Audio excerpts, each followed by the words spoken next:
Hi everyone, welcome and welcome back to my YouTube channel RSP Odia study को। आज भितर आम ओडिया भाषार व्यवहारिक व्याकरण शुद्ध लिखन डिस्कसन करिया।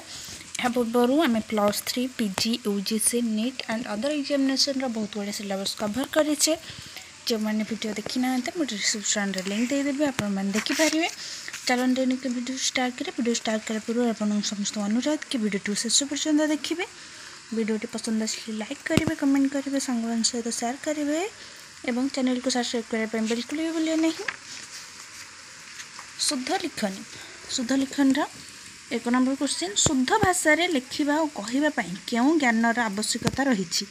उदर हो शुद्ध भाषा रे लिखा और कहवाई व्याकरण ज्ञानर आवश्यकता रही। 2 व्याकरण संगति नथिबा भाषा को केउं भाषा कहुए। उत्तर होउछि व्याकरण संगति नथिबा भाषा को अशुद्ध भाषा कहुए। 3 नंबर क्वेश्चन, केते बेले शुद्ध लिखन प्रणाली आवश्यकता रही। उत्तर कहवा अपेक्षा लिखिबा बेले शुद्ध लिखन प्रणाली आवश्यकता रही। 4 नंबर क्वेश्चन, केउं भाषा ही शिक्षा साहित्य शासन कार्य प्रभृतिर माध्यम। उत्तर होउछि शुद्ध लिखन भाषा ही शिक्षा साहित्य शासन कार्य प्रभृतिर माध्यम।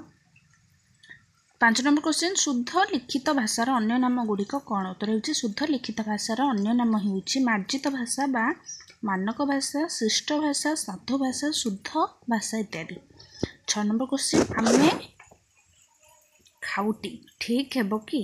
उत्तर होउछि आमे खाउटी आदौ ठीक नुहे। यह अशुद्ध भाषा। वाक्यटी रे वाक्यटी रे कर्ता प्रथम पुरुष बहुवचन, क्रिया प्रथम पुरुष एकवचन, यह ही व्याकरणगत असंगति। 7 नंबर क्वेश्चन, अर्थ प्रतीति रे केतेबेले विशृंखलित परिस्थिति आसे। उत्तर होउछि अर्थ प्रतीति रे जेतेबेले वर्णनगत शुद्धता प्रति ध्यान दिया न जाए सेतेबेले विशृंखलित परिस्थिति सृष्टि हुए। 8 नंबर क्वेश्चन, वर्णनगत अशुद्धि रे कौन हुए। उत्तर होउछि वर्णनगत अशुद्धि रे शब्दर अर्थ अलग हो जाए। 9 लिंगगत अशुद्धि रे 2टी उदाहरण दियो।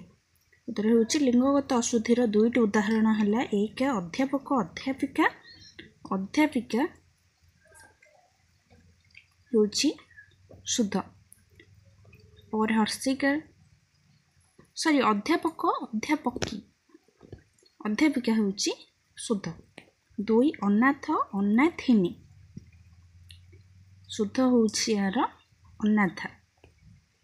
10 नंबर क्वेश्चन, संधिगत अशुद्धिर 2टी उदाहरण दिए। उत्तर होउछि संधिगत अशुद्धिर 2टी उदाहरण है विपदजनक, यार शुद्ध लिखन होउछि विपज्जनक। गणेश, यार शुद्ध लिखन होउछि गणेश होउछि तालवेश, एपटे अशुद्ध लिखन होइछि मधुनेश। 11 नंबर क्वेश्चन, समासगत अशुद्धिर 5 गोटी उदाहरण दिए। उत्तर होउछि समासगत अशुद्धिर 5 गोटी उदाहरण है जार अशुद्ध होउछि अज्ञानी, शुद्ध होउछि अज्ञान। 2 दिवारात्रि, एथिरे शुद्ध होउछि दिवारात्र। 3 सक्षम, शुद्ध होउछि क्षम। 4 निर्धनी, यार शुद्ध होउछि निर्धन। 5 अहोरात्रि, यार शुद्ध होउछि अहोरात्र।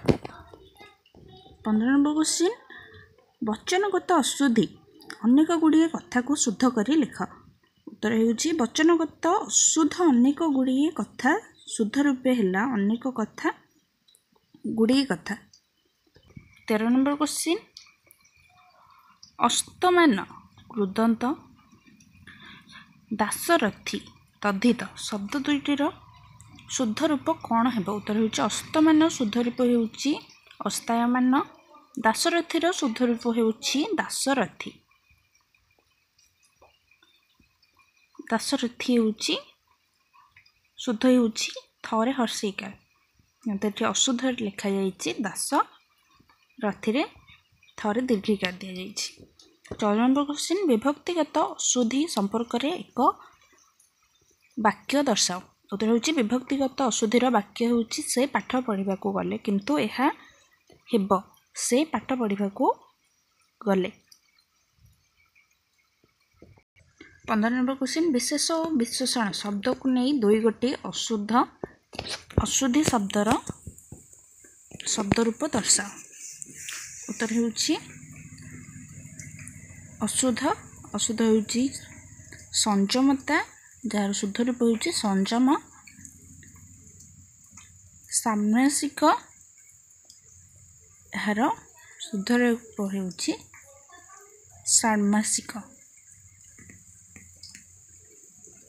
16 नंबर क्वेश्चन अस्त्र क्षेपण करा जाए शस्त्र हाथ रे धरी युद्ध करा जाए यही दुईटी को केउं शब्द कहवा। उत्तर होउछि अस्त्र क्षेपण करा जाए शस्त्र हाथ रे धरी युद्ध करा जाए यही दुईटी को समार्थबोधक शब्द कहा जाए।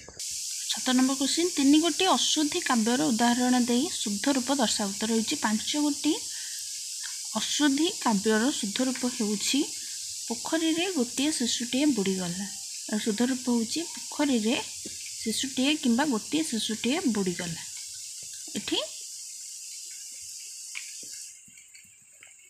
2 होउछि बो तू कुआडे गलु आर शुद्ध होउछि बो तुमे कुआडे जिवो। 3 सबु छात्र माने घर को गलु शुद्ध रूप होउछि छात्र माने घर को गले। 18 नंबर क्वेश्चन कहार सहायता नेले शब्द शुद्धि और काव्य शुद्धि संभव हो पारिबो। उत्तर होउछि व्याकरण नियम और अभिधानर सहायता नेले शब्द शुद्धि और काव्य शुद्धि संभव हो पारिबो। 19 नंबर क्वेश्चन छात्र किपरि अशुद्धि संशोधन करि पारिबो। उत्तर होउछि बारंबार पठन लिखन तथा संदेह जात हेले अभिधान पठन द्वारा छात्र अशुद्धि संशोधन करि पारिबो। 20 नंबर क्वेश्चन अशुद्धि मुख्यतः केते प्रकार सेगुडी को कौन कौन। उत्तर होउछि अशुद्धि मुख्यतः 9 विभाग रे विभक्त सेगुडी को होउछि बनानगत अशुद्धि लिंगगत अशुद्धि संधि संपर्कीय अशुद्धि समास वचन प्रत्यय विभक्तिबद्ध समार्थबोधकगत अशुद्धि तथा काव्यगत अशुद्धि। 12 नंबर क्वेश्चन गोटे शुद्ध काव्य पई कौन कौन दरकार। उत्तर होउछि गोटे शुद्ध काव्य पई आकांक्षा योग्यता और आसथि रहिबा दरकार। 22 नंबर क्वेश्चन आकांक्षा काहाकू कहंती। उत्तर काव्य रे थिबा गोटे पद अन्य पदर अर्थबोधकता आनिबा पई अपेक्षा करि थाए ताहा हेउछि आकांक्षा। 23 नंबर क्वेश्चन काव्य रे शब्द संयोजनार क्रमानुଯାୟୀ सजाइबाकू कौन कहा जाए। उत्तर काव्य रे शब्द संयोजनार क्रमानुଯାୟୀ सजाइबाकू आसुति कहा जाए। 24 नंबर क्वेश्चन योग्यता काहाकू कहंती। उत्तर काव्य रे पदगुड़िक पारस्परिक संबंध रक्षा को उपयुक्त अर्थ प्रकाशगत दक्षता हेउछि योग्यता। जेपरि आम छेड़ी भल धान कुटे छेड़ी धान कुटिबा ठीक नुहे यह पूर्ण काव्य हेले भी यार योग्यता नहीं। 25 नंबर क्वेश्चन ओडिया भाषा रे लिंग केते प्रकार और कौन कौन। उत्तर होउछि ओडिया भाषा रे लिंग 3 प्रकार ताहा होउछि 1 पुल्लिंग 2 स्त्रीलिंग 3 क्लीबलिंग। वीडियो को एठी रखिबा नेक्स्ट वीडियो रे मैं ओडिया वर्ण डिस्कशन करिबा। वीडियो पसंद आसले लाइक करिवे कमेंट करिवे संगमान सहित शेयर करिवे mon चैनल को सब्सक्राइब करिवे बिल्कुल भी भूलिए नहीं। पुणी थे देखा आ गोटे नुआ वीडियो रे। ये पर्यटन मुझे वीडियो शेष देखि धन्यवाद।